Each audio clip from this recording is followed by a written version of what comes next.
બનાસકાંઠા જિલ્લાના સર્વે નાગરિકોને નમસ્કાર.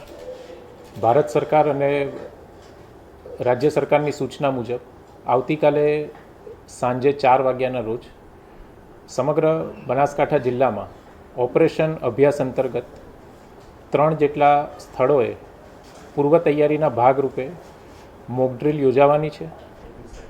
આ મોક ડ્રીલ આવતીકાલે સાંજે 4 વાગ્યાથી શરૂ થશે.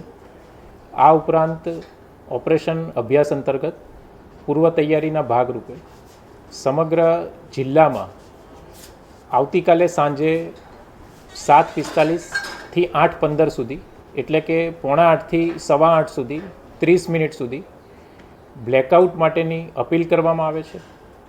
આ માટે બનાસકાંઠા જિલ્લા વહીવટીતંત્ર જિલ્લાના તમામ નાગરિકોને અપીલ કરે છે કે સમગ્ર બનાસકાંઠા જિલ્લામાં કોઈપણ જાતની જે લાઇટ છે એ લાઇટ ચાલુ રાખવામાં ન આવે. જિલ્લાની તમામ જે સરકારી ઇમારતો છે, સરકારી બિલ્ડિંગો છે, એમાં પણ રોડ ઉપરની જે લાઇટો છે, બ્રિજ ઉપરની લાઇટો છે, તે તમામ લાઇટો બંધ કરી દેવામાં આવશે.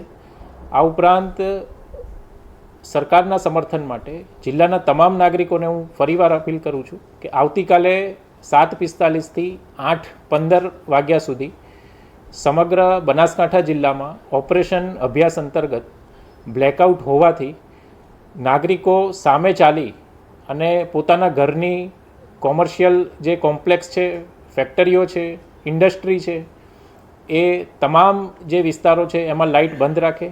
જિલ્લાના તમામ નાગરિકો, તમામ આગેવાનો, તમામ જે સંસ્થાઓ છે એ સંસ્થાઓને આ સમયગાળા દરમિયાન લાઇટ બંધ રાખવા માટે અને સમગ્ર જિલ્લામાં ઓપરેશન અભ્યાસ અંતર્ગત બ્લેકઆઉટની જે પરિસ્થિતિ છે એનું સંપૂર્ણ જે પાલન કરવા માટે અને આ મોક ડ્રીલમાં સરકારને સંપૂર્ણ સહયોગ આપવા માટે હું અપીલ કરું છું. ધન્યવાદ.